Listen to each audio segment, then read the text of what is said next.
First of all, I'd like to welcome everybody and all our listeners, everybody, to the first episode of the Washed Athlete podcast. This is just a group of college friends right here talking about anything and everything that we are interested in, and hopefully you will be too. A lot of us here are former athletes and one actual athlete in college. A lot of us are into Marvel, a lot of sports, whether it be football, basketball, soccer, and also just anything under the sun that we might find interesting that you might too.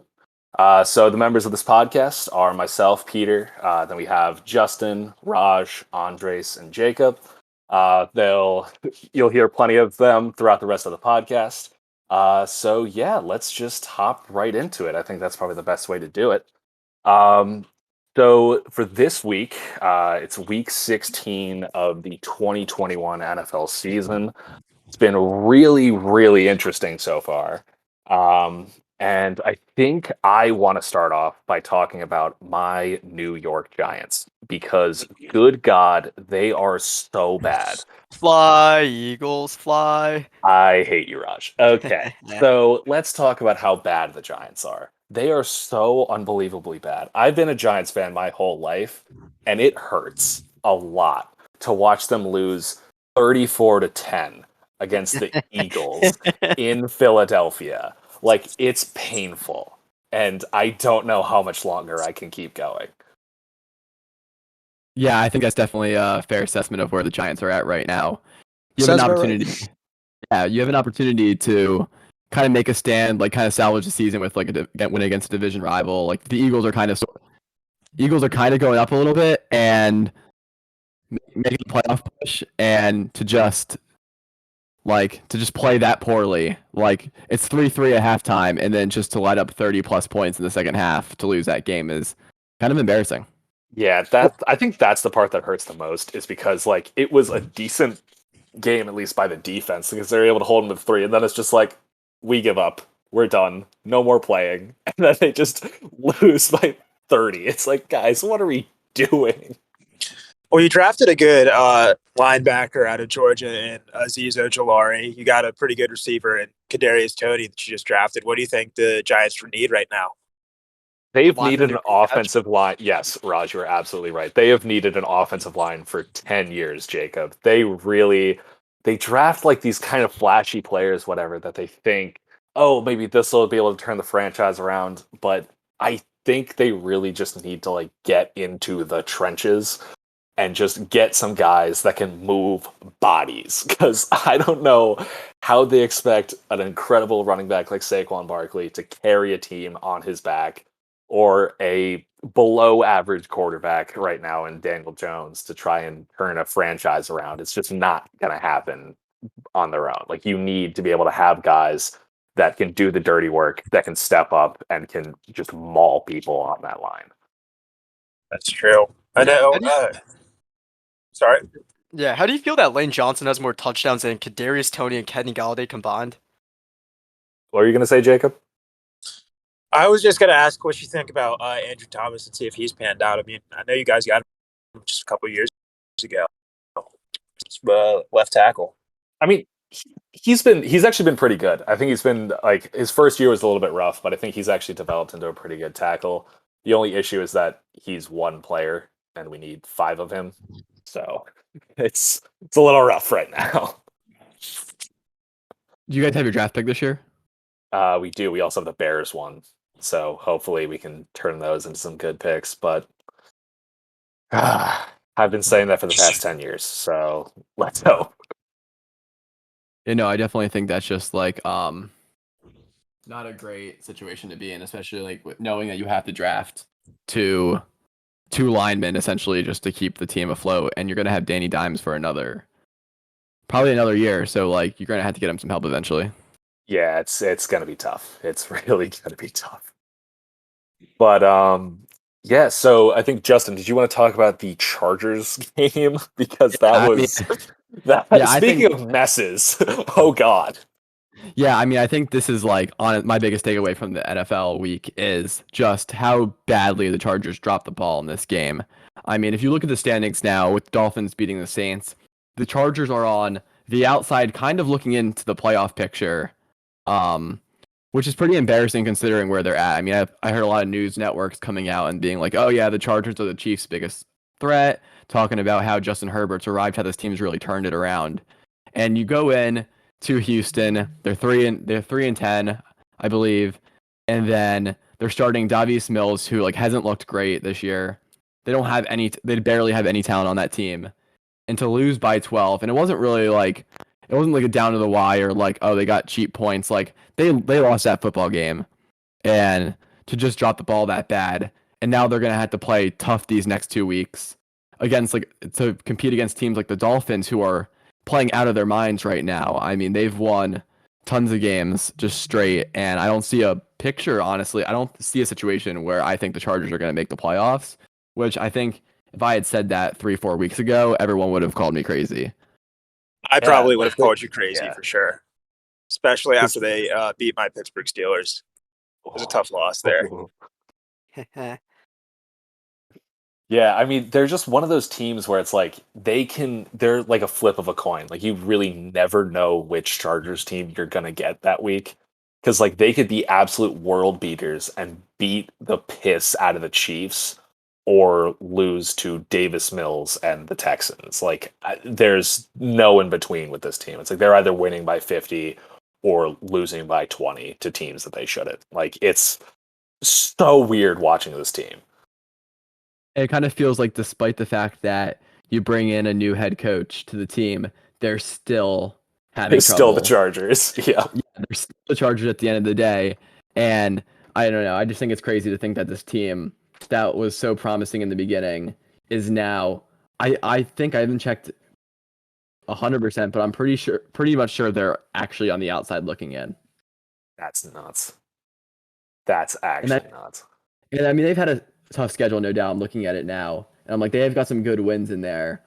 But I think just like the Texans. I mean, they got the Broncos and Raiders left on their schedule, which those are not easy games. Yeah. Because I think both teams are still alive in the playoff hunt. So you're gonna play two like playoff atmosphere games just to hope to get into the playoffs. It'll be a It's tough road ahead. atmosphere.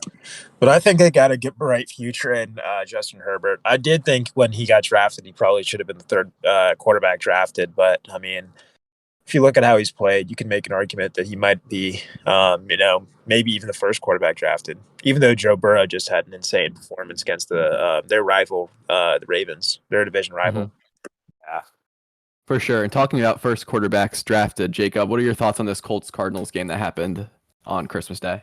That looked to be about as big of a playoff atmosphere as it possibly could have been. I mean, although they aren't in the same conference, so they couldn't play in the playoffs unless it's the Super Bowl, I thought that game had the energy of a legitimate playoff game and was extremely competitive. I think the Colts are one of the scariest teams in the NFL right now, especially considering they were without the majority of their offensive linemen.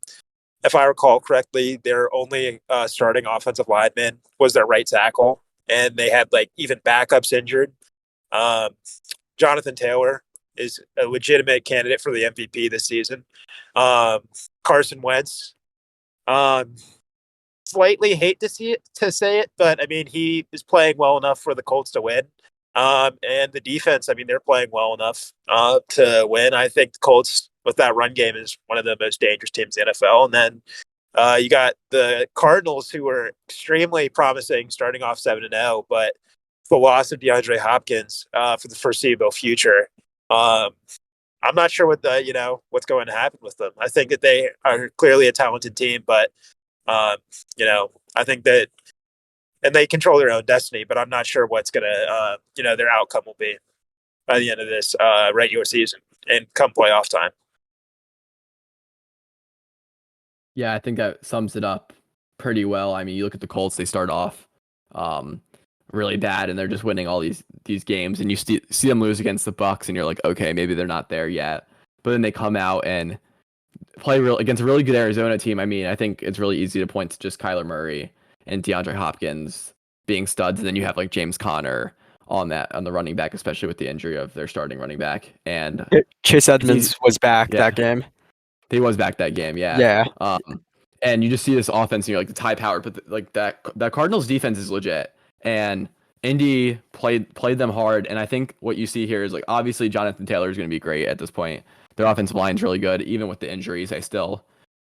Jonathan Taylor still averaged 4 yards a carry, which is like decent, especially against a good defense. But then when you can have Carson Wentz making that big time throw that he makes into the back of the end zone, I mean, that's one of the best throws in the NFL season.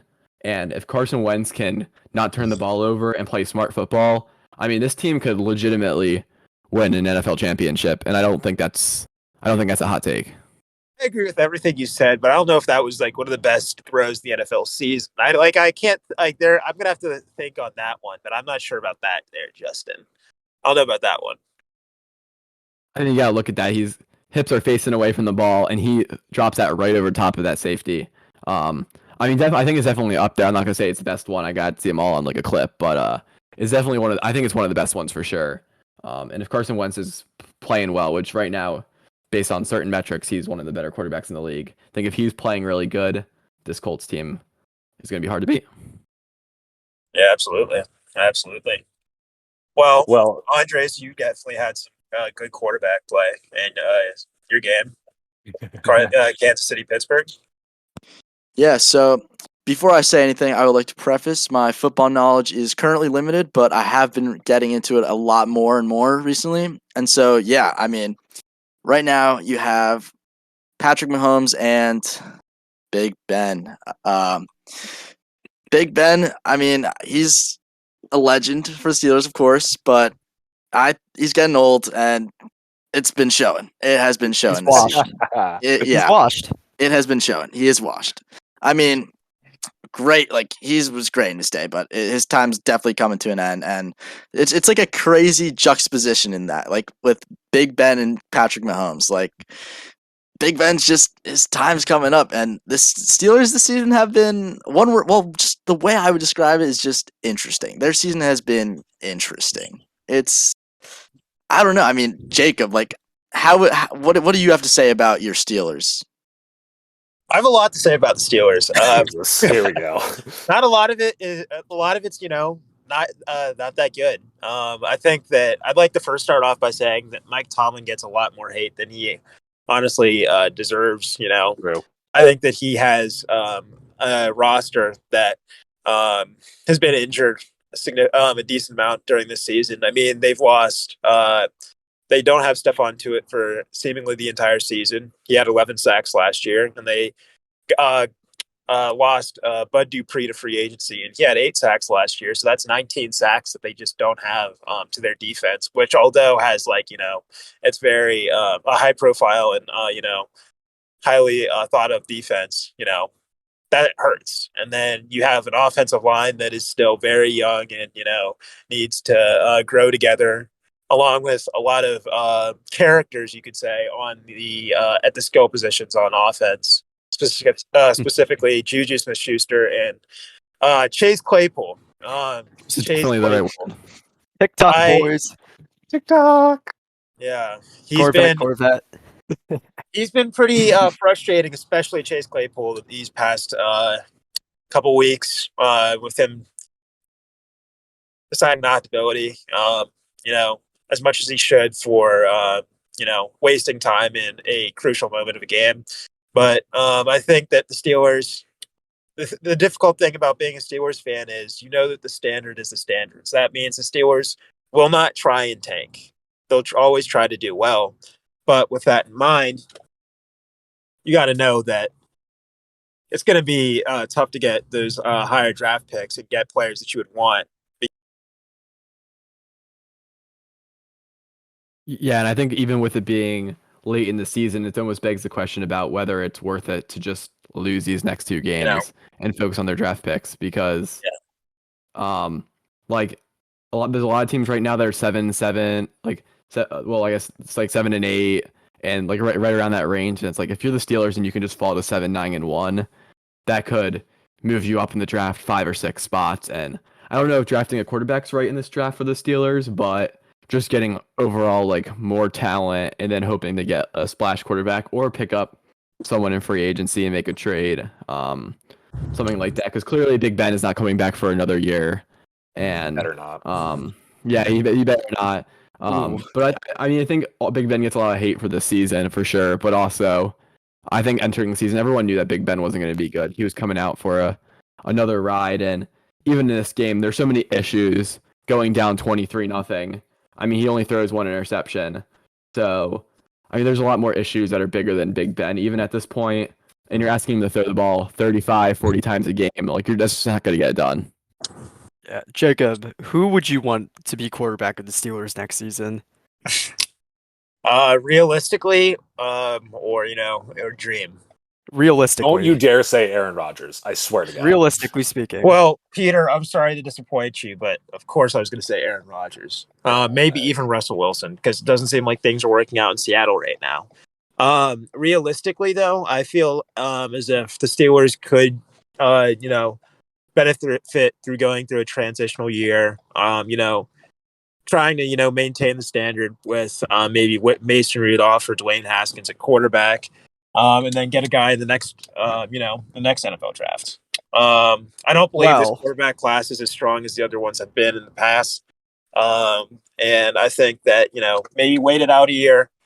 Or I know a lot of people at Pitt are big on Kenny Pickett. Thank you. I was gonna ask you about this, but you already took it out of my mouth. So go ahead. What's your thoughts on because there's a lot of reports about the Steelers usually getting players from Pitt, especially considering they watch him every Saturday. Well, I think Kenny Pickett, he had a pretty good year. I mean, you can make an argument that he benefited from having apparently the best receiver in the country in Jordan Addison. Oh my God. But I mean, he clearly had a good year. He put up good numbers. I mean, he put himself and his team in a good position to succeed, and I think he should get applauded for that. But at the same time, this is how many years has he been at school? Could one of you guys that's bigger? 6 years. It took him 6 years to have one good year. He didn't transfer. It's not like he didn't get many opportunities as like a Joe Burrow did. It took him this long to get to finally produce, and it's hard to trust something like that. Joe Burrow was different because Joe Burrow played against the highest level of competition, and he simply did not have an opportunity to play beforehand. Kenny Pickett, can't really say the same for him, but I hope for the best for him. But if I were the Steelers, I'd be very hesitant to drafting a guy like Kenny Pickett.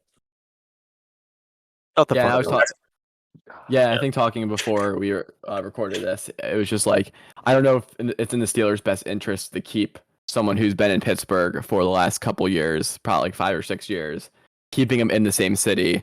Probably better for I think it's probably in Pickett's best interest to just go to a different team, kind of start working on that NFL career outside of the city of Pittsburgh. Especially, I think it'd just be weird playing in Hayden Stadium every day because that's where the Panthers play. So just constantly returning to that space. I don't know if it's in his career best interest, but yeah, I mean, the last time we drafted a relatively notable Pitt Panther was James Conner, and loved the guy to death. Got his jersey, but I mean, he experienced a lot of injuries. I mean, he has a remarkable story, but he experienced a lot of injuries, and now he's he's been playing very well at Arizona, but I'm not so sure if the Steelers should, continue to, draft as many players from the Pitt Panthers as they, do. But you know what? That's why I'm not an NFL GM. I'm not an NFL executive because, that's just my opinion, and I'm not sure. Well, so we can move off of Jacob's anti-Kenny Pickett agenda real quick, and we can move on to, I guess, a quarterback that he does like, even though he should hate, in Mac Jones. So, Raj, do you want to start talking about that game? That game, the one thing I took away from it is just the inconsistency of the Bills. Because in fantasy, I have Josh Allen as my quarterback in one of my leagues, and the one thing I've noticed is how inconsistent the Bills are. Because I don't know if the win was the reason why they lost to the Patriots that one game, but the Bills have just been so inconsistent this season that they're probably shooing for the playoffs. Correct me if I'm wrong, but Yeah, Like, they're yeah, I'm leading their division right now. yeah. So if like it's the not Bills, locked, it's fairly much. I think it's fairly locked at this point. yeah, Yeah. the Bills are like a shoe in for the playoff right now, and like they have their spot. But looking at how they're playing right now, like I don't think they'll be making it out the first round. Honestly, like the Patriots, on the other hand, they have Mac Jones who's young. I mean, anything could happen with them. But the issue with that is Belichick. Like, is Mac Jones the future for the Patriots and Belichick? Because looking at like that statistic I saw on like NFL memes or something, it was like Belichick without Brady, he was like he has a losing record with every like statistic. So is Okay. is is Did is, you is just Belichick quote NFL what? memes Did I as just a quote NFL memes? source? I just Did you, did. did you I just seriously did. just take a statistic from NFL memes? Is like, Yeah. Yeah, Mr. it's a true statistic. It's a trustworthy source. It Wow. is. Dude, it's a Yes, true this is canon. I mean, it's true, Wow. but like still like is the page is the I don't want to say anything about the Patriots dynasty being done or anything, but it's like it's looking like it's just gonna be a clash between the Bills and the Patriots. Everything, but in my opinion, I think the Bills have the edge on them, and the only reason why the Patriots won that one game was just because Josh Allen couldn't throw the ball to Stephon Diggs. Or Okay, I think fair. that no, go ahead. looking at the records, there is a world in which the Bills do not make the playoffs. I mean, it's unlikely. They got the Falcons and Jets on their schedule, so like I'm not holding my breath. But if they were to lose those last two games, they could miss the playoffs. I think it's just that roller coaster ride, and like what conditions can they win in? I mean, I know that those blizzard conditions they play the Patriots, and even though it was a close game, like everyone left that game kind of going, "Wow, Bill Belichick just like outplayed the entirety of that Bills team," and they're just kind of an up and down team, and I don't know if you want that. And with some of the losses they have on their schedule, they've lost to the Patriots once, they've lost to the Colts, they've lost to the Bucks. Kind of begs the question about like they've lost to the Titans. Like, can they beat these these teams that are going to be in the playoffs? Because their only signature win I'm really looking at is the Chiefs early in the year when they were going through their issues. And then other than that, I don't think I see any big time wins other than the Patriots this past weekend. I mean, I've Yeah, learned. Sorry. you can go. You can go. I mean, as a Steelers fan, I've learned to never, doubt or bet against Tom Brady, and also never bet against Bill Belichick because I've experienced a lot of heartache for doing that. Um, so I'm not sure. I mean, it's a good question. Mac Jones is just a rookie. He's put up fantastic numbers at this point for a rookie quarterback. He's been very precise, but I'm not sure. I think it's a good question. Yeah, but that just begs the question: is Mac Jones just a system quarterback, or is he really that good? He's a system quarterback. He's a system quarterback. He's a system quarterback. He's not as good as Kenny Pickett. Wow. I guess, Yeah, I guess I the big thing will disagree be with seeing it in the that. playoffs. I very much so disagree with that. I think Mac Jones is his preparation is like any other quarterback. I think I wouldn't say that, but he goes very into depth with his preparation. Puts his team in a very good position to succeed. He's not value with his athleticism, although I believe he ran a 4.8, but he's a good solid quarterback. And I mean he's doing better than any of the other rookies. That's a fact. That is just Yeah, Wow. I guess we'll just have to see. I mean, I'm assuming the Patriots and the Bills are both going to make the playoffs, so I think we'll have to see in that first round game what the Patriots are really made of, and what Mac Jones can do. 'Cause, I mean, I think he threw 2 interceptions, if I'm not mistaken, this past weekend, and that's something that you can't throw 2 interceptions in an NFL playoff game. It's unlikely you go home with the win. So Yeah, And nope. yeah, I mean, not to shit on Mac Jones or anything, because I know Jacob's a little sensitive about it, but is he really gonna make it that far in the playoffs? Is the question. Is Belichick really gonna bring back his dynasty with Mac Jones? I mean, I think so. And why? Like, what's the hate for Mac Jones? I mean, you couldn't be hating on, Trevor Lawrence, even though I think he's going to have a fantastic career. Zach Wilson, player I've never been extremely high on because of his level of competition. It's You the could be Jets and the hating, Jags. you could We be don't hating on really Justin Fields. Could be hating on Trey Lance, even though he hasn't gotten an opportunity. You could be hating on any of the other quarterbacks. Why Mac Jones? because the Jets, the Jags, and the Bears suck. But why hate on Mac Jones out of all the quarterbacks? in the NFL in general, not just rookies, just out of all the quarterbacks. He's Of all the played well so QBs. far. Just because I know it pisses you like, off. Look at the receivers on the Patriots. Who's good? Here we go. Who's like a good receiver on the Patriots? N'Keal Harry. Nelson Aguilar. Hey, don't talk about my Philly boy like that. Okay. Goes Yeah, back Nelson from Aguilar. that. Not good at football. Okay. Nelson Butterfingers. Yeah. Okay. Well, I don't think I Jacob, need to say anything else. you're kind of talking about Mac Jones like he's a superhero, but for me personally, I don't think he is a hero. On the other hand, but at transition, um, for context, this past weekend, all of us saw Spider-Man No Way Home, and I think now would probably be a pretty good time to get our thoughts on everything because I know Andres is probably hanging out to dry right now because we've just been talking about football for the past like 30 minutes, and I know he has been dying to talk about this. Yes. Andres, you can stop itching your neck. We know you've been fiending. It's okay. Oh, do I have a lot to say about this movie? I mean, wow, already I was just blown away because growing up, Spider-Man was like my hero. Like he was my favorite hero. Like first superhero movies I watched were the Tobey Maguire Spider-Man movies, and oh man, just seeing him back, just in the MCU, seeing him back in the Spider-Man suit and in the MCU, like combining two things that just I love. Like oh, it was incredible. It was fantastic. Andrew Garfield too. Like I think he was overhated. Like sure, like he was too cool to play Peter Parker 'cause Peter Parker's supposed to be a nerdy guy, but as a Spider-Man, I think he's arguably the best. Like just purely Spider-Man. Like he's got that humor, he's got that swagger, he's just like his web slinging scenes, the suit. I think Andrew Garfield's a great Spider-Man, and I think he was one of the high points of the movie. And I know Justin might agree with that point. Yeah, for sure. I think I left the theater going. I mean, obviously, Tobey Maguire and Tom Holland do an excellent job, but I think Andrew Garfield stole every single scene he was in.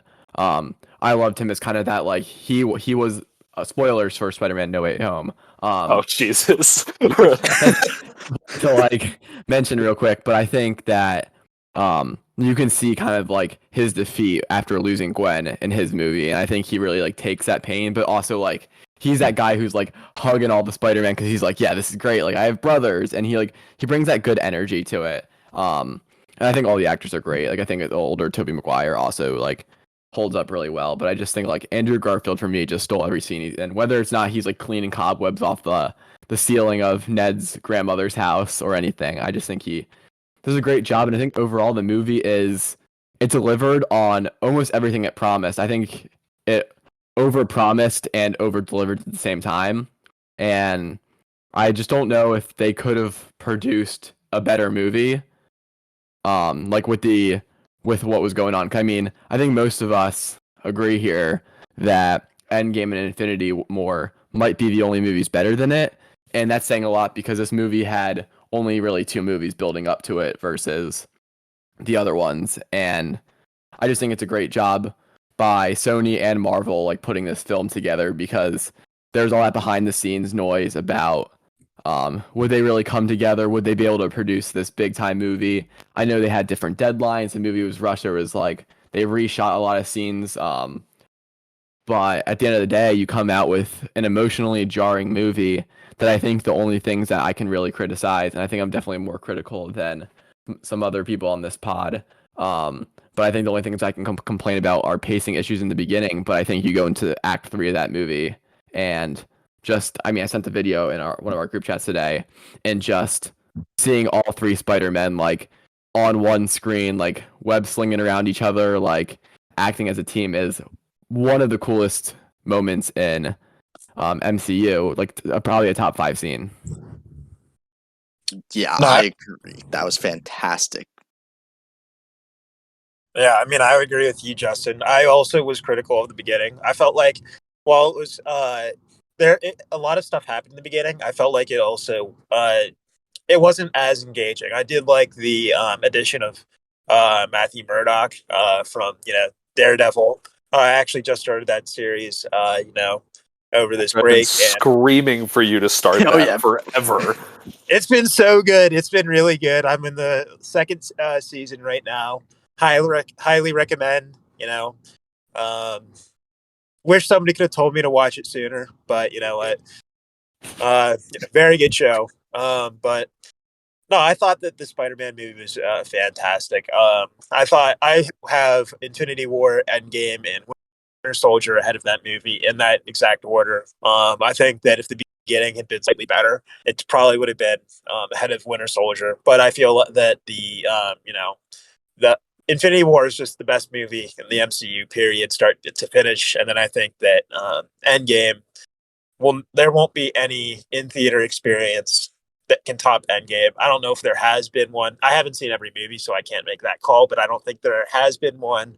I don't think there is one currently, and I don't think there will be one. So I think that's the two reasons why I have it ahead of that. But um, it's almost as if the Spider-Man had been working together for years. How considering how strong their chemistry appeared on screen.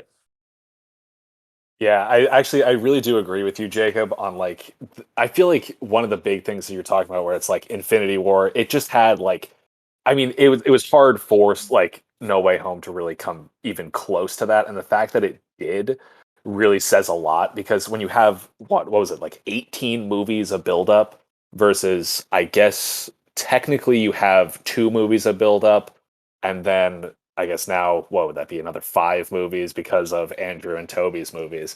But it's just like the fact that it had as much of an impact on everybody as it did with that very little run up and basically half a movie to do it because they had to set up everything at the beginning. That's that first half. That's where you kind of get into those pacing issues. But then once it gets going, the fact that they could just soar and they just took every single idea possible and just ran with it to the best that it could possibly be. It really was incredible. I remember turning around and watching Justin just bawling at one point, and I was like, "Yep, it's this kind of movie." It really was incredible, like seeing all of them together. And I will say, it does kind of suck that we didn't get that experience like an Infinity War or an Endgame, where it wasn't really spoiled as much. Because I feel like going into it, we all kind of knew that Andrew and Toby were gonna be in the movie, For sure, Hollywood's worst kept secret. Exactly. So it's like it does kind of suck that we did kind of miss that part where it's like the imagine if you didn't know going into that movie that Toby and Andrew were going to be in the movie and then getting that first reveal. That would have been like that might have been able to top a lot of moments from Infinity War and Endgame. I'm not gonna lie. That had the potential to do that, but it's just like just the way the cookie crumbles, the way the ball rolls, like, you know what? We'll take what we can get at this point. We saw them on screen at least once, so we'll see.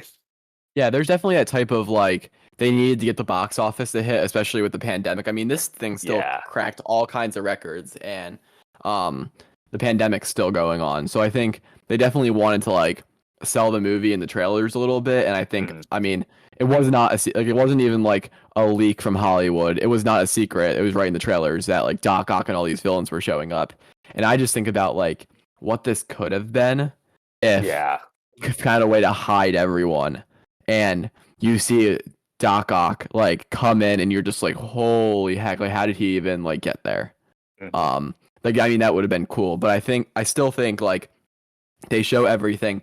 I don't even think this movie you need to really see the other Spider-Man movies. I mean, they're helpful, but I mean besides the plot about Peter needing the spell so that his friends can like have a normal life, I think the movie's a pretty good standalone. I mean, they'll even mention like Andrew Garfield's Spider-Man, like he still says something about how he couldn't save Gwen and how that was a big deal. And they talk about Toby and like his like him and his best. They had the little exchange with Ned where he's like, yeah, I had to kill my best friend or whatever. My best friend tried to kill me, and then Ned gets all freaked out, and Ned's telling like Tom Holland Spider-Man like, oh, I'd never kill you.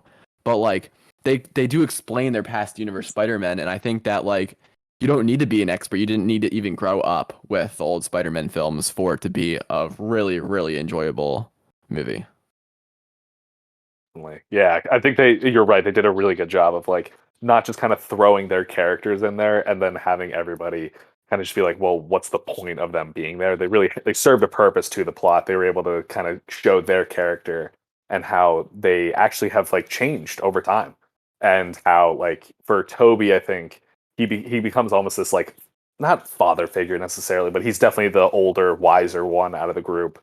Andrew, where he kind of like briefly mentions like a darker path that he went on, like, and that makes sense. Like if you think about it, where it's like he talks about how Gwen died because he couldn't save her and he stopped pulling his punches. Like that's a pretty that like that line of logic makes sense that he would kind of start to go down like a path of being a true vigilante, and for Tom to kind of just be there and be this like very clearly youthful, like almost boy compared to the other two like grown men that are in the room with him, but then they still see kind of like that passion to be Spider-Man, but then also see like, oh, this kid is going through our origin story right now. It might be a little bit different to ours, but he is at that point where he needs kind of some older figures to like really show him like, hey, you need to go on the right path because you don't want to stray down the path of darkness, essentially. I think you just said it perfectly. Like, this is an origin story. It's like a second origin story for Tom Spider-Man, I guess you'd say, because he really transitioned from the next Iron Man or Iron Boy, whatever, into like actually being Spider-Man in this movie. Yeah, Yeah, I mean, you said second origin story, and I mean, it really is the first. I mean, they just like Tom Holland Spider-Man's pretty much. I was like, yeah, I got bit by a spider. Like, this is cool. I can do this now. And like in this movie, it's where they deliver the "with great power comes great responsibility" line, and it's where he really learns to put his morals up, like up on the line. And I mean, I think they succeed at it. yeah, yeah. It was probably one of the best movie experiences ever. Again, I don't think anything's coming close to Infinity War Endgame, but damn, was I not expecting it to be this good. Yeah, Raj, like that's great. 100%. What? I was gonna say, what are your thoughts about this movie? My thoughts are, well, on the car ride there, I have Andres saying, I'm trying to go into this movie with zero expectations, but I can't. So I did the complete opposite and went in with no expectations, and I was completely blown away because I did rewatch like a couple of the old Spider-Man movies before watching this. Andres, did you know that? I did not Uh, actually.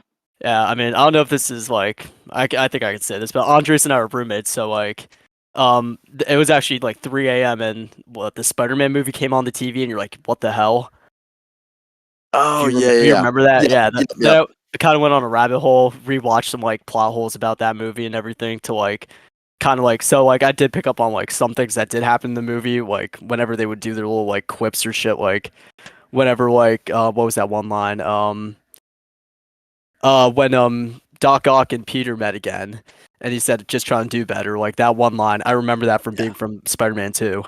So like I went into the movie zero expectations and I was just shocked at like how good it was. Like literally like what 20 minutes of the movie, the Matt Murdock reveal. Peter was sitting next to me and this man just started going crazy. I didn't want to be that guy to start screaming during it because like no one really like I could tell people like knew that was Matt Murdock, but like they weren't really excited. But I was over the moon when I finally saw him there. It was like because I watched all 3 seasons and I have been banging this drum for years that Daredevil is probably it's not probably it's the best superhero show ever, hands down.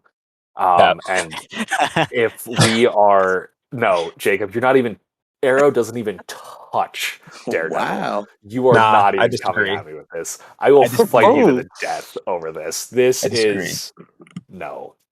Watch okay, finish Daredevil and then talk to me about how CW shows even come close to the masterful work that they did with Daredevil. But I yeah, will. I would honestly put it up there with some of my like I would put it up there with some of like the best like superhero stuff I've ever seen. Like sure it might not come I don't want to put it up with like Infinity War and stuff because there's so much build up there, but if it's more like a standalone, I would probably put it pretty close to the Dark Knight when it comes to wow. just how yeah, just like how good of like a show they did. Because it's not just a good superhero show, it's a good show. And like the character work is so good and all that, but you know, again, Well, I'm ranting about this. I'll get off my high horse. Well, back on that. Well, kind of on that same token, though. I mean, if you are into superhero shows, not from the not Arrow and the Arrowverse, Gotham is also a very, very good show. I My actually, yeah, friend, I've heard, Yes, yeah, I've watched Gotham like one or yeah, two seasons. I liked it. yeah, my friend Will put me on Gotham, and I thought it was, just a very good show. Obviously, it's about, it's a DC show about Gotham City. Um, you know, has some of the villains and in it, and I thought it is was it a just a prequel? masterpiece. It's essentially an origin story for Batman, I like see. a Okay. long Yeah. origin story It's with kind of it's more centered around Jim with Gordon though in the yeah, Yeah. what was it? Whatever, the GCPD. Yeah. yeah. So it's like an Uh, origin for Gotham, like as the city. So like it sets up like everything around Batman. that's a better way to put it because Yeah. it sets up, you have like, it gives more to depth about each character. I mean, because it is a show and it has what, like 6 or so seasons, something like that.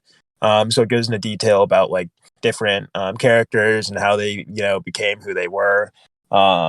Villains, Bruce Wayne, obviously, Jim Gordon. Yeah, highly recommend. I took you up on Daredevil. It took me a little bit of time, but I took you up on it, so you should try Gotham out. It won't disappoint. Yeah, I mean, you're choosing a good time to watch Daredevil because I think ultimately Daredevil is here to stay in the MCU. I think it's pretty clear, and that show is probably going to like directly tie into what's going on in the MCU. I'm not really sure they're gonna reboot their character. They'll probably do something similar to how they did Tom Holland's Spider-Man. Um, Yeah. I think a lot of people love that scene with Matt Murdock coming in as blind lawyer, but I actually did it took me out of the movie personally. I was like it's rumored that was a reshoot and it felt like it. It felt like Yeah. they needed to put something in that first half of the movie. Like here, fan service, like right out there. I mean, I thought like him catching the brick and being like, "Yeah, I'm just a really good lawyer," is like absolutely hilarious. But that took me out of the movie. But again, I think it is exciting to see Matt Murdock come in as Daredevil, especially because that show is such a hit. And I think even with the other Marvel TV shows, MCU TV shows that have come out, none of them are better than what Daredevil is. And so I think that's a big reason why he'll probably succeed in the MCU, and it's a big reason they put his little cameo in the movie. But Peter, on your note about just the emotion of No Way Home, I think what this movie does that is probably the best is they like the stakes are really high and like the stakes make sense. It's not over dramatic and it really since Aunt May dies, like that's like the first emotional gut punch where you're like, wow, like that is tough. It's pretty much like seeing Uncle Ben dying, except someone that we've spent more time with in Aunt May. We've seen her for 2 movies. She's in Civil War a little bit. Um, so it's just like it's gut punching to see her die. And you see like Peter's defeat. And I always say like I think the most underrated scene of that movie is Happy telling Peter to run. Um, after he sees that Aunt May is dead and he's getting like arrested. And I think that emotion from there onwards is just crazy. And they don't need to kill people. They don't need to kill all the Avengers and have do the kind of thing they did in Infinity War where like Tom Holland saying like, "Oh, I don't want to go, Mr. Stark." They just make it like these people will forget who you are and all the good memories. And I think that emotional gut punch and that coffee shop scene at the end where Oh, he walks in, yeah, just absolutely devastating. But you see like the maturity of Peter Parker, and like I think about like putting myself in those shoes, and I'm like, that would be absolutely devastating, and that's why this movie. I always say that I think that third act is the best thing that the MCU has done. If that third act was the entire movie, it would be by far the best MCU movie, and I genuinely mean that. yeah. That coffee shop scene. You're so right. That stuck with me so much because like you see how badly he wants to just tell MJ everything. And even Ned sitting there, like he looks back and like that's his best friend. But he like looks and he sees how like they're happy, they got into college, they're living their lives, they're living normal lives now. and Yeah, he makes the heroic, the right decision to not tell them, to not involve them with Spider-Man, and it's just so heart wrenching because you want him to be happy, but you know that yes. he has to do the right thing, and it's just like, oh my god. And I don't know like what other people thought. I don't know if this was intentional or not. Like I think everyone thought that like Ned and MJ were gonna get together. Like I don't know Ned why walks in, people thought that. you didn't think that. I No, totally thought I that. did not. I Yeah, didn't think that did for wait, not. what? I did not think think that. for a I did not. second. Wait, No, so I Jacob, totally. did you? So what my thought process was that when Ned was walking in, the expression and like tone of voice that MJ had was suggesting that they were more than just friends. And since MJ doesn't know about Peter, although she still wears that the necklace that he got her, it just gave me very much so the vibe that they were dating, which would have been awful, it would have sucked for all of us, but I just Okay, so totally I got think so. Yeah, from what I'm gathering is Andres, Peter, and Raj. You did not get the impression that they were. Not at all. No, not at, Not at I all. think the opposite actually, because like the way she looks at him, like there's a certain gaze she gives him at the end there, and I think that was the slightest spark of remembrance somehow going against all Oh, yeah. impossibility, and that's like I think she's gonna end up with Peter somehow and some way, and that's what I got from that last scene. Well, then if she, let's say she is dating Ned, simulation of course, Oh my then god. Not a she simulation. falls in love with Peter, villain arc for Ned. That's the next Spider-Man movie with You Venom, know, of course. No way. Also, I was Could be a back Harry Osborn like kind of thing. I was calling for Andrew Garfield to be to be evil, and Peter needed the help of the oh Sinister my Six to beat the Spider-Man. You But were. Peter, I know you got a little bit scared when Andrew Garfield was talking about Yeah. his evil past. You turned around in the theater. Dude, Well, I got dude, scared. I genuinely had a heart attack because because he starts almost like talking to himself, and it sounded like a villain monologue where he's like, like I went down this path and I stopped pulling my punches, and he sounded like vaguely similar to like Heath Ledger's Joker, where he's like kind of talking to himself a little bit, and I was like, there's no way this is real. Like Jacob had to have been joking the entire time. So I look back at him and I'm like, don't you dare tell me you're right. Don't you dare tell me that they're gonna make Andrew Garfield evil and like make him put on like the Venom suit or something crazy like that. I'm like, there's no way. There's no way. I refuse. Like my brain was flatlining at that moment. I mean, it would have been a crazy plot twist, and I don't think the movie would have gotten as many high reviews as it had, or as it has. But I mean, it would have been awesome to be right about that. Like, I feel like just You were for just ego, throwing just something purely out there. for my No, ego, it would no. have been awesome to be right. No. Purely ego. Imagine Yeah. just saying something that whack and then just being right. Yeah, that would have been insane. You had to have known spoiler for Oh something my like It would have God. been. As someone who sat next to Jacob in the theater, I think when he because he was saying this time, he's like, okay, the Sinister Six, like they're gonna team up with Tom Holland, Spider-Man, they're gonna fight the other Spider-Man. And I was like, man, like this is a take. And slowly as the movie came along, I was like, they were starting to cure people, and I was like, Yeah. I was like, Jacob's onto something. I was like, I could totally see it happening. But as soon as Electro started getting a little sus about this like thing going on his chest, I was like, oh, this is not happening. I mean, and that's really when the movie goes into full stride and like becomes like, I think like what makes the whole movie like fantastic. But like Jacob's take at the beginning of the movie was like outlandish. I was like, man, this is like he's like really shooting for it. But as the movie crept along, I was like, I really started to buy it. I was like, oh, like Green Goblin, he kind of seems good right now. I was like, Doc Ock got cured. I was like, they got two people on their side. I was like, they're really gonna do this thing. And so, although ended up being wildly wrong, Jacob, I mean, midway through that movie, I was like, I was buying what you were saying. So Would have been I awesome. refuse. I refuse to believe anything he was saying because if he was right, I'd have to walk out the theater. Just Raj gets up in the But- theater and just leaves. Justin, I was thinking the exact same thing as they were like right when he was starting to cure them and whatnot. But one thing though is speaking of the villains is that wow, I would say Willem Dafoe, his Green Goblin is if not the perfect villain, a damn near perfect villain because he makes you hate him. And he's not just a villain, he's not just evil. He has multi layers. Like you could see the conflict within him.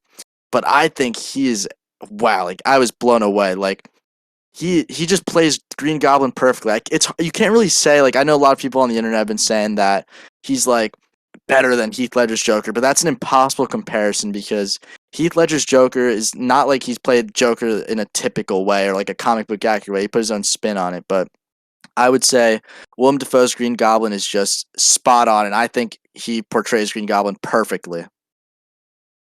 Yeah, I mean, I just like you see when they're curing, you're like, wow, this guy's like really he was really genuine and he just wanted to like help and he was like so there for like Peter Parker, which is great for like especially like the relationship in the original Spider-Man 2002. Like you just thought it was really cool. Like I just thought it was really cool that he was working with Tom Holland, and then to have him instantly like flip was just crazy and like I mean I just thought it was perfect. Okay, so Jacob, do you need to go real quick? Yeah, I'm sorry, guys. I need to head out. I've been sitting, waiting. I have, some other plans to attend to. So, but yeah, I've enjoyed this, being the pilot episode of this podcast, and I think we have a good thing going right here. All right. Well, we'll see you next time, Jacob. Saw. See you guys. See ya. So I think All right. I think if you don't have any other No Way Home final things to say, I think I want to move on to an interesting thing I saw on Instagram today and get everyone's thoughts on that. Yes. Sure. So I think we can all agree that this year for Marvel has been pretty exciting. Not only have they released a lot of cool stuff, but they've also put out a lot of interesting things. And I think on this pod, we can all agree that No Way Home was the best thing put out in the year 20 Yes. No doubt. in the year 2021. But I think there's a lot of interesting projects that have been released, and I'm going to name them. So we have The Eternals, What If, Black Widow, The Falcon and Winter Soldier, Hawkeye, Loki, WandaVision, Shang-Chi, and Spider-Man No Way Home. And I want to get everyone's opinions on A, what was the most shocking project of 2021? What impressed you the most? And what maybe didn't hit as hard for you? So maybe just starting with Raj, like what do you think about the releases of 2021? What shocked you? What let you down? What shocked me was honestly, I was kind of shocked by what was it? I mean, granted, Spider-Man, of course, that shocked me the most. But going away from that, what also shocked me was honestly Loki, and like just exploring like, because that was like our first true introduction into like this idea of like what they're gonna do in like was it Phase 4 with the multiverse and everything, and just like how the finale ended with Sylvie screwing everything up and Loki ending up in a TVA that's not the TVA he was in before. Like it just shows like how like it's like slowly all the puzzle pieces are coming together from that one scene we got at the end. I'm honestly very shocked about like what's the future in store because now there's that possibility that will Loki be back in the MCU? Like, did he cheat death again for like what the third time, something like that? But then what let me down the most was honestly the Eternals. Like when we went to see it, I sat there and I just was kind of underwhelmed. Like I was confused probably a little bit of the time. I'm like, what are the point of these guys? I saw no connection to any prior MCU projects besides maybe some like comments about Thanos and stuff like that. But like the Eternals was honestly a letdown, and I don't know what they're gonna do in the future with that or how they're gonna connect it. I want to say they're gonna connect it to Shang-Chi somehow, but we'll see. Yeah, I think Loki is definitely something where that first episode is absolutely jaw dropping. Like I left that first episode and I was like, man, like they've got something going here. And I think as you go along, I think that's probably the case with all these TV shows the MCU's released where you like besides What If, but like I think you leave these shows like first episode and you're like, man, well you got something good going over here, and then they kind of fizzle out a little bit over the course of the thing. But I think Loki just like broke open the grounds for like a whole different side of the MCU that we haven't seen yet. And I mean, I think you nailed Eternals right on the head. I mean, I think a lot of the problem with Eternals is they tried to fit so many characters into one movie. And I think there are really cool characters in that movie for sure. I'm not going to talk about the Eternals in like a full review, but I think it's definitely good to say. It's definitely safe to say that Eternals was definitely underwhelming for sure. You can say that again.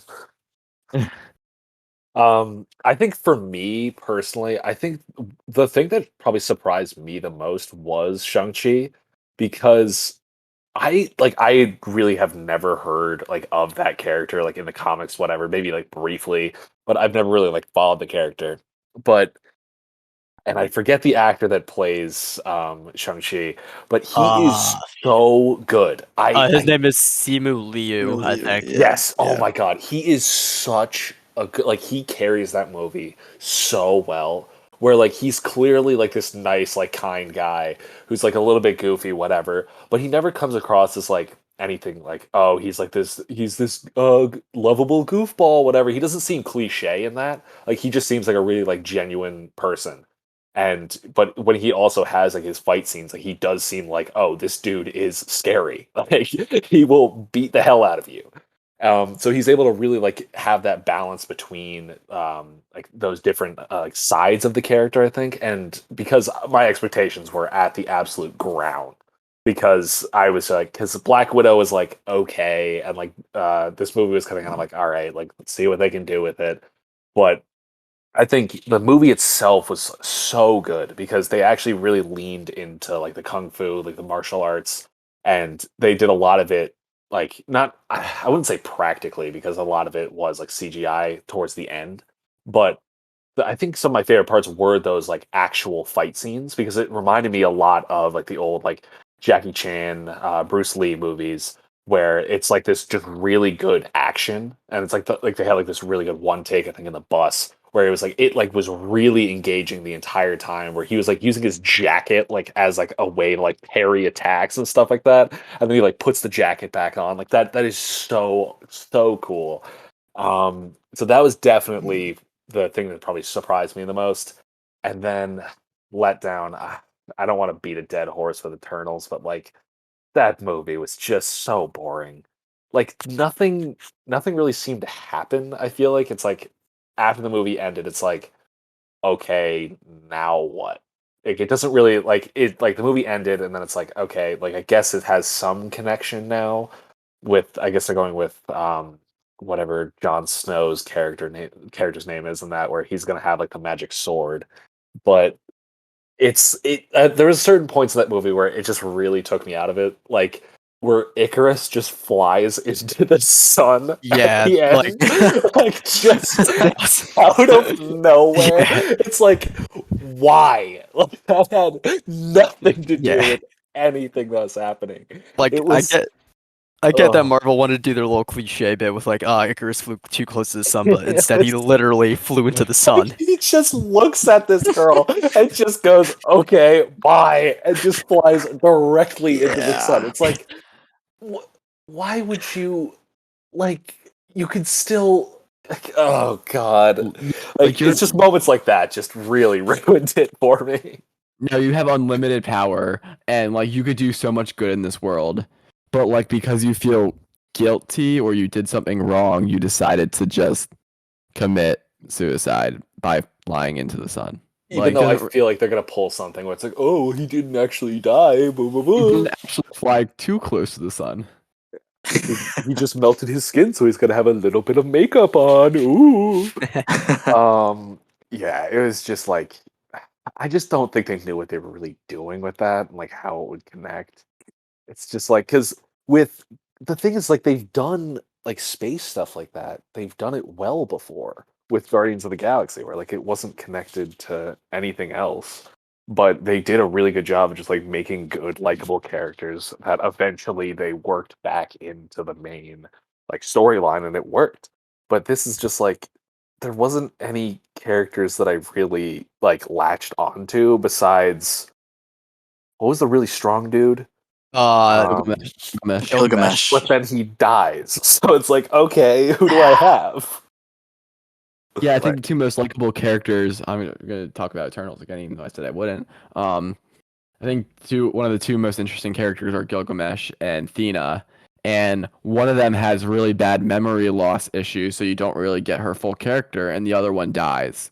So like your two most likable characters in that entire movie, arguably, are also the two characters that you get to spend not too much time with, or you don't get to see the true versions of themselves. Like I would love to see just a spin-off show of Gilgamesh and Thena living in their little cabin. Yeah, that would honestly That would be funny. more Yeah. entertaining than the entirety of Eternal. And then there's just that one scene, like Peter, you're sitting right next to me when they had the the Indian scenes with what's his name, Kanji, I think. Oh my god. Oh my god, Yeah. like I know my pre-workout videos can be considered culturally appropriating, but my god, was that that was just hitting all the brown stereotypes I've ever seen. For Like that. context, Raj is Indian. If you haven't Very figured clear. that. Yeah. Yes, but like just sitting there saying that, like they had the little stereotypical like Bollywood like dance number and everything, and I'm just like, oh my god, it's not even like this anymore. Yeah, was that at all accurate to anything you have ever seen in India? Bro, maybe in like the 80s. Maybe in the 80s. Yeah. Now- Maybe my textbook. Yeah, like holy Exactly. shit. That's tough. Oh, Well, no. Andres, what about you? Actually, hold Oh, up, wait. before I go on Andres, Yeah. my favorite character, we forgot, his assistant. Oh yes. Oh my he was very God. lovable. He was very Oh, wait, lovable. actually, you're right. I actually did. I know you hated him, but I really liked him. I really liked him. He's a wholesome man. He was, yeah, he was just like kind of like sitting there. He was like, "Oh, I'm happy to be here." I think he's almost needed in this show. I mean, not in the show, in the movie, because I think it kind of takes the show, like the whole movie is very serious and very like, just very like hard, and I just think that he just kind of like makes everything a little bit better, and I think I want to know the actors. Oh, his name is Harish Patel is the actor, and he just does a great job. I think he's just hilarious, and he plays so well off of, oh man, what's that guy's name? The What are they? comedian. Yeah, Kunal Oh, yeah, Nanjiani. Johnny. yes, Yeah. yes. he just plays so well off of him, and I think if it wasn't for him, this movie, like, it would have been a drag. Yeah, Yeah. like Yeah. So let's get your like just thoughts on Eternals out there before I think you're gonna just say it's the most disappointing MCU project of 2021. I mean, yeah. It's like it's hard. I mean, it's not. You can't really use an excuse for saying, "Oh, we didn't know them," and that's why it's not good. Because look at Guardians of the Galaxy. We didn't know them, and wow, that movie was phenomenal, and we loved all those characters. This movie was just kind of dry. I don't know. It didn't feel like as a standalone movie. It was okay. Like I didn't hate it, but in terms of MCU quality from what we're used to, I think wow, it is down there. It wasn't that enjoyable. There were some cool scenes for sure, but it wasn't that fun of a watch, I have to say. There's no scene that I could be like, wow, that was such a good scene. Nothing that I really remember. Like I can't even remember all the characters' names because it's a pretty forgettable film, I'd say. Yeah, I mean, I think like even sitting here, I'm like trying to think of the characters' names, and I'm like, can't get them partly because, oh look, there's so many of them, but also because I haven't cared to go back. I mean, you were like spitting out Tom Holland or Andrew Garfield, Tobey Maguire, like all over the place, no questions asked. But then I gotta come pinpoint these actors' names, and not to their own fault, but it's just kind of a forgettable film. I could have read that list of MCU releases, and if they left Eternals off of it, I don't think I would have been like, oh man, I think they missed Eternals. I just wouldn't have noticed. honestly, so it's a forgettable movie. Like Yeah. yeah.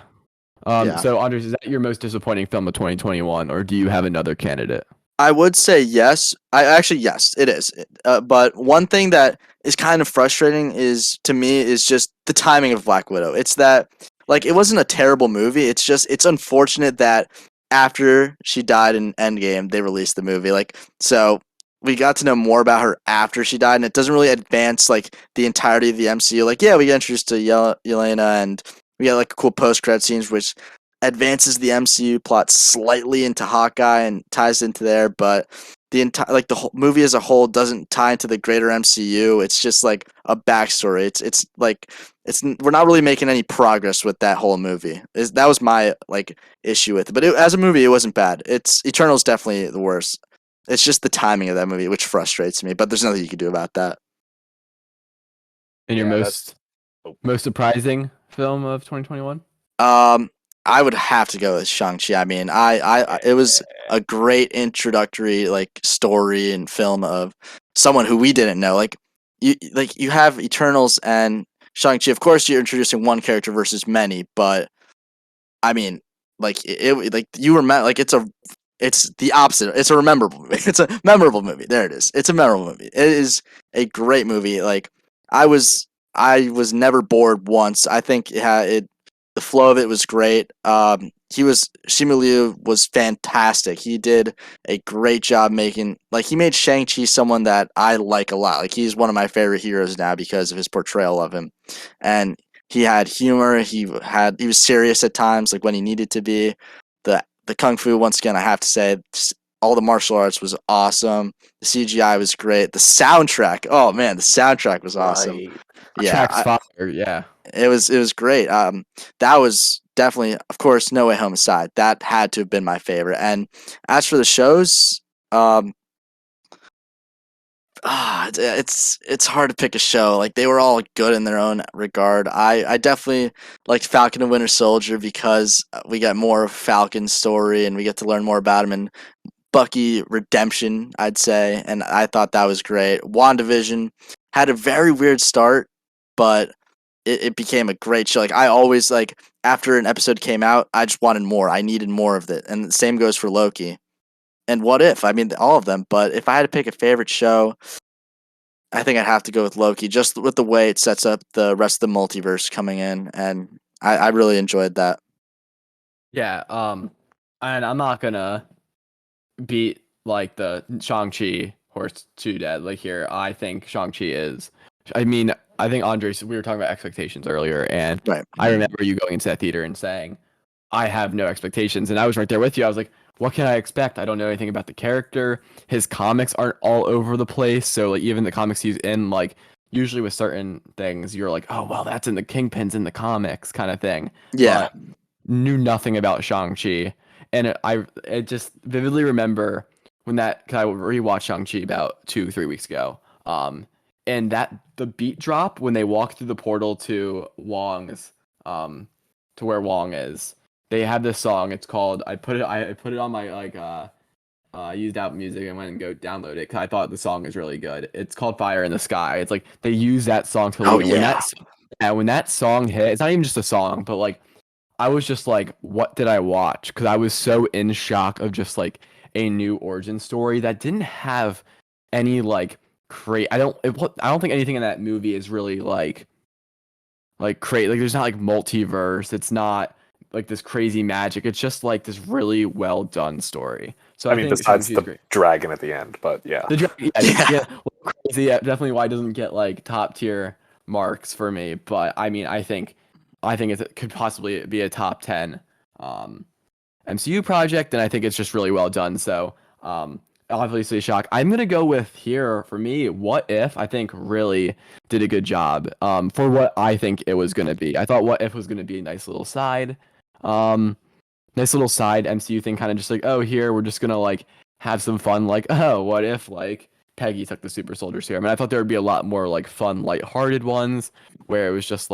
oh, this would happen and we'll just poke fun at some different Marvel things that could be fun to do. And the way they did it and connected them in some the Doctor Strange episode is Oh my god. Yeah. is emotional roller coaster and just this epic project where I'm I think that the What If series just gave me something that I was not expecting in an entirely new way. I mean, I think a lot of them are definitely shocking for sure, but for What If, I just thought it was just going to be this kind of plucky side TV show that wasn't that big of a deal.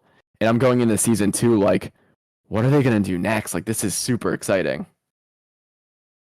Yeah, I was thinking, that's funny. I was thinking the exact same thing. I thought it was just What If was just some sideshow of different scenarios, but now I know, with the MCU, everything will always be connected somehow. Like, yeah, everything's just always connected. And then as for most disappointing, um, Eternals obviously is not great for me. I'm gonna go different here, just to give some other thoughts on things. But Falcon and Winter Soldier, I think, not no shade to Sebastian Stan and man, why is Falcons Anthony actor Mackie. Anthony Mackie, yes. Just no shade to them, but like I just think the plot falls really short. I don't care about the villains. I care a lot more about the dynamic between Bucky and Falcon, and I think just like I rewatching it, I was like disinterested and was like didn't really care about this. I mean, there's some funny moments, but especially after that first episode, I was like, oh man, this is gonna be really cool. I was like, and I didn't get the payoff I wanted to. And then just rolling through, I guess as we end this first episode of the podcast would be, I think Black Widow is a very like mid movie. Eternals obviously disappointing. We talked about What If. I think Hawkeye, I mean, we'll probably talk about it a little bit more in the future as that show just recently ended. But I think again, like you kind of just put it in the same Black Widow tier where I'm like, I don't know what anyone else virtually thinks about Hawkeye. I personally, I really liked Hawkeye personally, not just because of the fact that they put Kingpin in the end, but I really liked getting to know of his character more. I'm a little worried that they are just like done with Hawkeye after this, that they're just gonna have Kate Bishop be the next Hawkeye, which I think she would do a great job, but I'm a little worried that they're just like, oh, yep, no more Clint, he's done. It's like, oh, okay, I guess he's just done now. Like that's it. Like no like heroic send off, no this, no that. It's kind of just like, yeah, I just lit my suit on fire and now I'm just gonna be sitting in this home in Montana now for the rest of my life. It's like, oh, good. All right. Yeah, Ye- for sure. Go on, Andres. Yeah, no, I was just as for the end of Hawkeye, I forgot to address it. I thought it was a great show up until Justin, as I know you would agree, the last two episodes where really the Yeah. ending for me is what kind of messed things up. The ending was underwhelming to say the least, and just Kate Bishop, she's a cool character for sure, but she had a lot of plot armor going up against one of Marvel's big dogs. Yeah. Yeah, I That think was a bit. Yeah, she should not have survived that fight. yeah, I think Hawkeye is something that I think started off really hot. I think fell short in the end. I think I would probably place it similar to where I place maybe a little bit higher than Falcon Winter Soldier. We talked about Loki, just I think blew expectations kind of out of the water. I don't know if it's the most well done show. Yeah. But I think in terms of just like breaking what we thought about the MCU and the timelines and stuff, just especially the visuals and like Miss Minutes explaining things, I'm like, wow, that's crazy. And then the last thing we have not talked about, although it is my favorite show on this list and maybe my second favorite project on this list. Here we is go. Jesus. Oh Here's my my God. Yep. plug about WandaVision because I think it is the first show that comes out. I think they advertise it as this sitcom, and it is really like we have no idea what we are going into. And those first 3 episodes, you are like, what is this? It's a sitcom, and I love sitcoms, so I love the first 3 episodes. And then the fourth episode, I'll never forget watching the fourth episode in my dorm room and being like, and then just revealing everything. I was like, oh my God, like this is what's happening. And for me, WandaVision is probably a top 10 MCU project. I just dug everything about the show. Besides, maybe the finale was a little underwhelming, but other than that, like I dug the show. Just some thoughts on WandaVision. I think it's like one of the only ones that I think it's one of the best well done Marvel projects. It doesn't maybe get talked about as much as it should. I definitely agree with you that it's definitely more underrated now. I feel like because we've had other shows come out, we've had other projects come out, and now that it's not the only thing we can talk about, I think people do kind of sweep it under the rug, like, oh yeah, it's just one of the Marvel TV shows, whatever.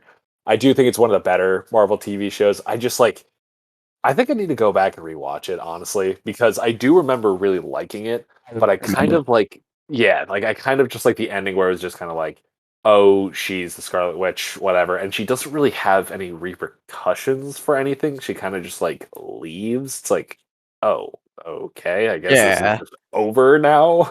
Like, Like she kind of trapped For an sure. entire city or yeah, town. yeah, For sure, but also it's like, who the heck's gonna stop her, exactly. right? Like And yeah, we're gonna put her in prison, sure. yeah, well, that's actually the really funny part because I thought that's what they were going to do in Multiverse of Madness, and they're just not. Because, like, in the trailer, he goes, "Oh, don't worry, I'm not here to talk about wherever." It's like Westview. Westview. It's Yeah. like, oh, so we're I'm here just to not talk dealing to with that. All right, cool. Like, we're just brushing right past that. Like, all right, You know, entrapping like what, a few hundred yeah, citizens to do your yeah. bidding. You Like, know. all right. I Okay.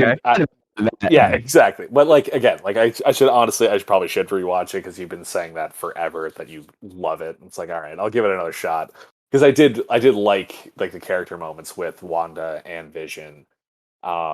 But yeah, I do think it's definitely underrated right now. We need Jacob's take on Vision right now. God, Oh no. yeah. We'll get that we eventually. Don't you worry. Whole episode for that one. Yeah, we'll surely get to, episode on Vision. Maybe we'll get another project to drop, but for sure, we definitely need to get Jacob's thoughts on Vision on this pod ASAP. What is drip if not swag persevering? Oh Yes. my god. That's Quality not quote right Vision. there. That's not Vision. That's dot Vision. Yep. Love the ship of Theseus thing in the finale. I think some people think Yeah. it takes it out of it. I think it's hilarious. I liked it. That was pretty good. Yeah. I like a little Final- philosophical debate. Yeah, Yeah. for sure. Any final thoughts as we close out the first episode of the podcast? Right now, no. Yeah, all Yeah. good. All right. Well, I think that will conclude the first episode of the Washed Athlete podcast. Obviously, we are just getting things going, and we are excited for anyone who listens to hopefully join us on this journey. And hopefully, we will see you next week.